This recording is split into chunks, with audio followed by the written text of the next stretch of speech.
சிவராத்திரி மகிமை. மாசி மாதத்தின் மகத்துவங்களில் ஒன்று மகா சிவராத்திரி. பிரம்மாவும் மகாவிஷ்ணுவும் சிவபெருமானின் முடியடி தேடிய நிகழ்வு நிகழ்ந்தது ஒரு மாசி மாத தேய்பிரை சதுர்த்தசி தினம் என்கிறது புராணம். அந்த நாளே மகா சிவராத்திரி என கொண்டாடப்படுகிறது. பொதுவாகவே இரவு என்பது எந்த ஒரு பணியும் செய்யாமல் இருளோடு அமர்ந்திருக்க உயிர்கள் அனைத்தும் உறங்கும் நேரம். பகல் பொழுதெல்லாம் வேலை செய்த நாம் இரவு நேரத்தில் உறங்குகிறோம். அவ்வாறு உறங்கி எழுந்தால்தான் உடலுக்கு ஆரோக்கியமும் சுறுசுறுப்பும் உண்டாகின்றன. நித்திரை இல்லாவிட்டால் உடலும் புத்தியும் மனமும் சுறுசுறுப்பாக இயங்குவதில்லை. பகல் பொழுதெல்லாம் அலைந்து திரிந்த நம் உடலும் இந்திரியங்களும் சக்தியை இழந்து ஓய்வு பெறுகின்றன. அப்போது நம் இதயத்தில் உள்ள ஈஸ்வரன் நம் ஜீவனை அணைத்து தன் அருகில் அமர்த்துகிறார். அப்போது கண்கள் காண்பதில்லை, காதுகள் கேட்பதில்லை, புத்தி எதையும் நினைப்பதில்லை. உறங்கி எழுந்ததும் சுகமாக உறங்கினோம் என்கிறோம். எனவே நாம் இழந்த சக்தியை பகவான் நமக்கு அருளுகிறார். ஒரு வகையில் அந்த எம்பெருமான் நமக்கு தந்த வரமே இந்த உறக்கமாகும். அதே சமயத்தில் அளவு கடந்தும் உறங்கக்கூடாது.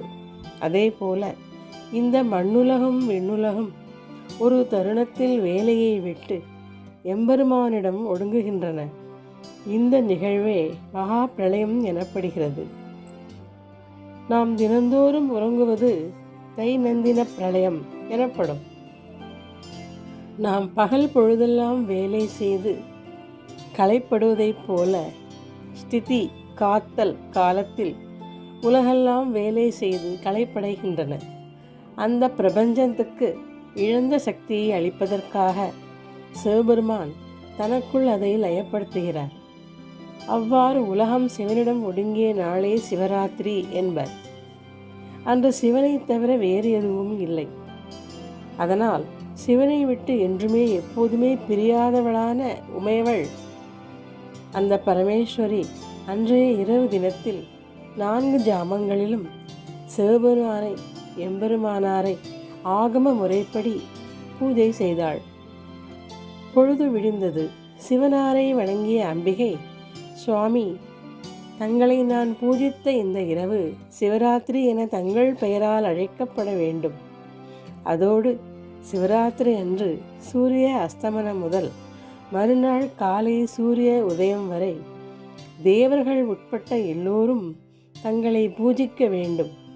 அப்படி பூஜிப்பவர்களுக்கு சர்வ மங்களங்களுடன் முடிவில் முக்தியையும் தாங்கள் அருள வேண்டும் என அம்பிகை வரம் பெற்றாள். அவ்வாறு அம்பிகை பூஜை செய்த மாசி மாத தேய்பிரை சதுர்த்தசி தினமே மகா சிவராத்திரி என அழைக்கப்படுகிறது. இந்த நன்னாளில் அந்த ஈசனை வணங்கி நாம் அவருடைய அருளை எப்போதும் பெறுவோம்.